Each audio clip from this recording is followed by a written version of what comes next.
Doctor గారు, వేసవిలో నీరసాన్ని తగ్గించే పత్యాహారం తయారు చేద్దామన్నారు. ఎలాగో చెప్తారా? అలాగేనమ్మా, చాలా తేలిగ్గా చేసుకోవచ్చు, మంచి టేస్టీగా కూడా ఉంటుంది. కానీ ముందు మనం తీసుకునేటువంటి పదార్థాలు ఏంటో ఒకసారి చెప్పేసేయండి. తప్పకుండా.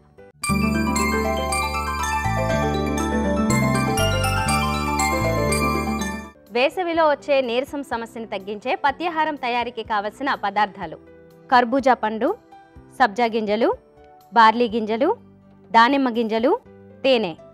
కావలసిన పదార్థాలు చూసాం కదా. తయారీ విధానం డాక్టర్ గారిని అడిగి తెలుసుకుందాం.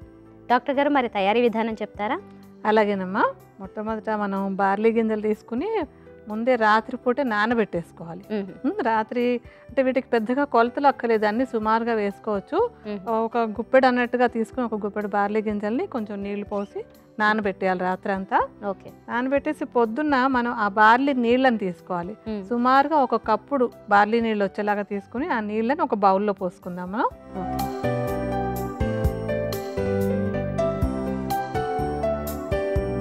అంటే బార్లీ నీళ్ళు చలవ చేస్తాయి, వేడి బాగా తగ్గిస్తుంది. అంటే ఈ ఎండ టైంలో ఏంటంటే లోపల మూత్రం అది కూడా ఫ్రీగా అవ్వకుండా ఉండి అనీజీగా అనిపిస్తూ ఉంటుంది. అలాంటి సమస్య లేకుండా ఉండడానికి కూడా బార్లీ బాగా ఉపయోగపడుతుంది. అందుకని మనం బార్లీ నీళ్ళని చలవ చేయడానికి, మూత్రం సాఫీగా పోవడానికి కూడా ఉపయోగపడేలా తీసుకున్నాం. ఓకే. తర్వాత కర్బూజా పండుని ముక్కలు చేసుకుని తీసుకోవాలి. కర్బూజా చాలా చలవ చేస్తుంది. మనకి ఎండాకాలంలో దొరికేవన్నీ కూడా చలవ చేసేవే ఉంటాయి.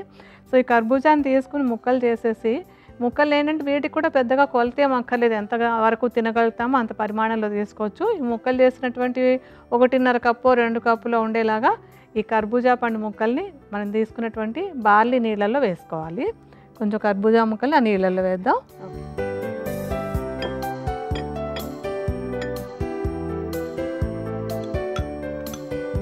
తర్వాత దానిమ్మ గింజలు. దానిమ్మ గింజలు కూడా చాలా చలవ చేస్తాయి. అసలు నీరసం అంటే ఒట్టిగా దానిమ్మ గింజలు తిన్నా కూడా నీరసం బాగా తగ్గిపోతూ ఉంటుంది. సో ఈ దానిమ్మ గింజలు కూడా మనం ఇందులో ఈ పత్యాహారంలో వేసుకుంటున్నాం. ఒక 4 చెంచాల దానిమ్మ గింజలు ఇందులో కలుపుకోవాలి.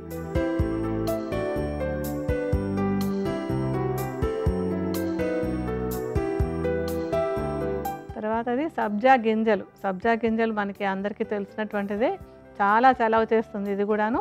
సబ్జా గింజల్ని ఊరికే ఒక 5 నిమిషాలు నానబెట్టుకున్నా సరిపోతుంది. నీళ్ళల్లో వేసి నానబెట్టేసి ఆ నానినటువంటి గింజలు తీసుకోవాలి. ఇవి కూడా ఒక 2-3 చెంచాల నానిన సబ్జా గింజలు ఇందులో కలుపుకుందాం.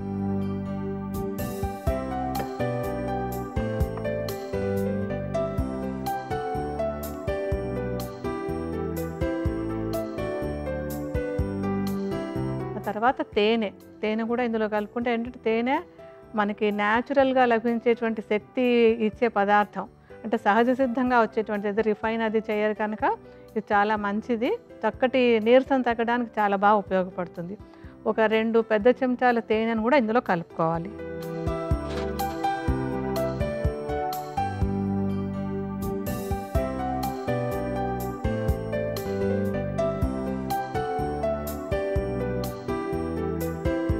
మొత్తం అంతటిని బాగా కలిపేసేయండి, అన్ని గింజలు అన్నీ బాగా కలిసిపోయేలాగా.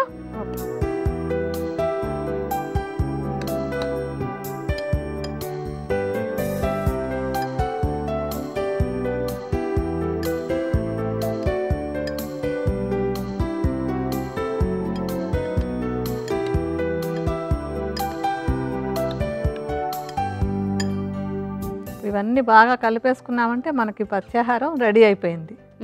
ఓకే. దీన్ని ఎప్పుడు తీసుకోమంటారు? భోజనంకి ముందా, తర్వాత ఎప్పుడు తీసుకోవాలి? భోజనంతో సంబంధంగా వద్దు, సాయంత్రం పూట ప్రతిరోజు ఒక 4 గంటలకు ఆ టైంకి ఒక స్నాక్ లాగా తినే టైం ఉంటుంది కదా, ఆ టైంలో రోజు ఒకసారి ఈ పరిమాణాలు, ఇప్పుడు మనం చేసినంత పరిమాణంలో కనుక రోజు తీసుకుంటూ ఉంటే ఈ వేసవిలో వచ్చే నీరసం తగ్గడానికి చాలా చక్కగా ఉపయోగపడుతుంది.